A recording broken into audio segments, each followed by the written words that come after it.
you. If that does not get you suspended, what gets a player suspended in the NFL now? For on-field behavior. I don't really know what does, because I'm not saying Bostic is a dirty player, but that was a cheap shot. And there's no place. Why would you do that? It's hard enough that you understand. You played this game. I played for 14 years. I understand how hard it is to play this game, game in and game out, and not get injured. Playing it the right way. Somebody take a cheap shot like that, you got to get him one game. He should have been suspended for one game. Skip, I understand football is reactionary and it's tough. You hit the man in the head going into a slide. I guarantee you, if they'd have hit that number 12 in Tampa, they'd have deported him. They'd have threw him out, not out the league, they'd have kicked him out the country. Hit Mahomes like that and see what happens. You could be right. I could be wrong, because I am so wrung out, worn out watching my Cowboys that I can't work up any sort of rivalry emotion. I don't have anything left in my body except numbness. So I can't get real worked up about, he has to be gone for a game. He hit my quarterback. Well, he hit my backup quarterback, who used to be a Bengal. You know, it's like, I don't know. So what do I know about Jon Bostic? He was drafted back in 2013 by the Chicago Bears in the second round out of Florida.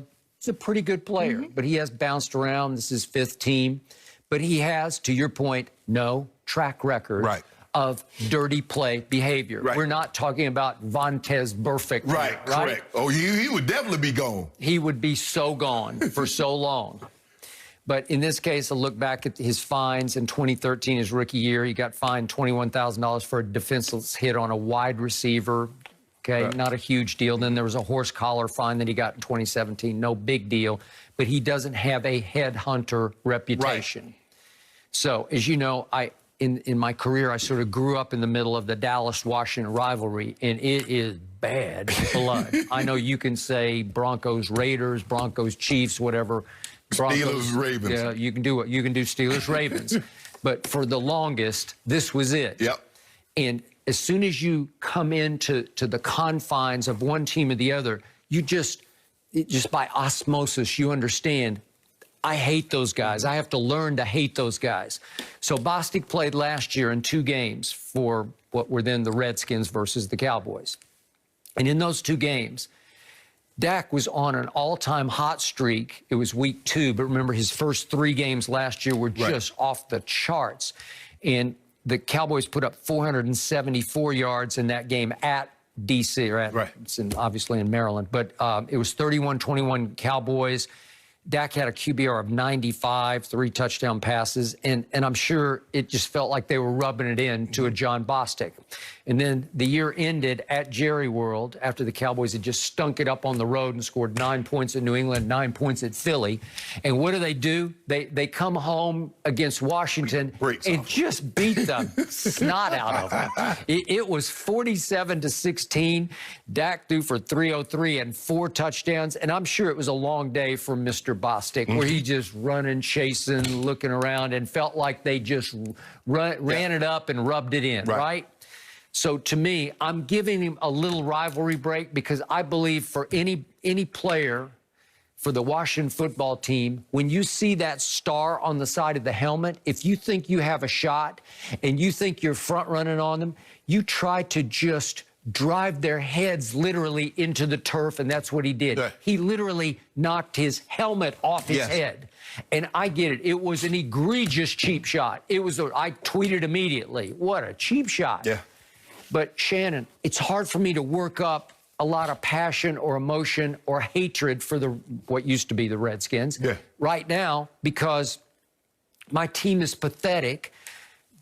The Washington football team knew they were pathetic, had them on the run. Remember, the game was way over by that point. It was mid-third quarter.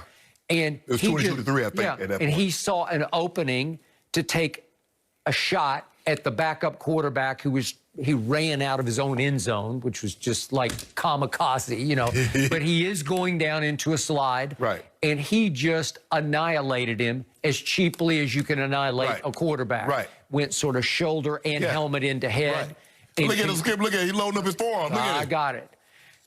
This is what used to be Redskins versus Cowboys. Yes. That's what used to happen. If you got that shot, you took that shot because you were going to get quietly applauded on your sideline. And guess what would happen? You did that quarterback. Okay. Guess what? I know. Your quarterback will get the exact same thing. I got it. It's why, because I'm so steeped in the rivalry, that I kind of shrug it off. Unless he had a reputation, but he had no. No, He had no. That's why I'm only giving him a game. Okay, so did he deserve a game? You could be right. Can I dredge up the emotion? No, I cannot. And I still say, a lot of teams hate that star on that helmet. Right. They despise it. It's America's team, and most people think you deserve to be America's team. How? Skip, why? What did you do to become America's team? Actually, I played the Cowboys. We played them in 92. We played them in 95. We played them in 98. Played them in 2000. Actually, I like playing the Cowboys. You know why I like playing the Cowboys? That means you're going to get John Madden and Pat Summerall. Okay. That means I was going to get an opportunity to be on the All-Madden team, because before, you only got a chance to be on that team if they saw you play.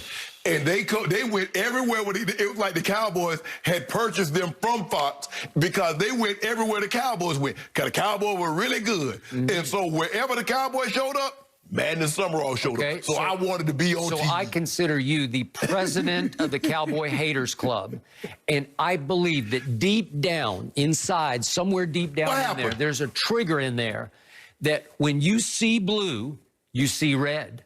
You just despise even the look of that helmet with that star on it. Because you and their delusional fan base are convinced that every single year, oh, we going to the Super Bowl, we're going to do this. And when you don't go, well, we don't really care. We already got 5. No. We ain't talking about what you did. How long ago that's been? Okay, but right there, you see him loading up. Yep. And subliminally, he's thinking, America's team, Cowboy cheerleaders, Jerry Jones, Jerry World, watch this. I'm going to literally knock his head off. Yeah. And he just about did. He did. Okay, way to go. But, I mean, I still can't believe that an offensive lineman didn't run and shove him. I couldn't believe they had to make sure the quarterback was still alive. That guy was, hold on, they're not all 5 ran right to him. First of all, ran to his bedside because he was literally out on the ground. They're not essential workers. They're not EMTs. I'm gonna go shove Jon Bostic into next week. The referees had immediately shoved him toward the sideline because he was ejected. That's before I get it. Because as soon as he went over the top and he stood up, one of the offensive linemen should have put his helmet dead in his back. In most circumstances, but not in this one. This team has QUIT quit. Think about if you were to do that to one of these quarterbacks, what you think the lineman? And I watched Steve Young when against the Bears in '94. Jerry Rice came and got in the guy's face. Brent Jones came and got him, and then her come by, I think it was Gogan. Somebody, one of those big linemen was coming and shoving him. Man, you can't just let the man hit your guy like that, and you just like, man, you okay? If I was there in the door, like, get out of my face. Which one of y'all hit him? Did y'all hit him in his back? Did y'all?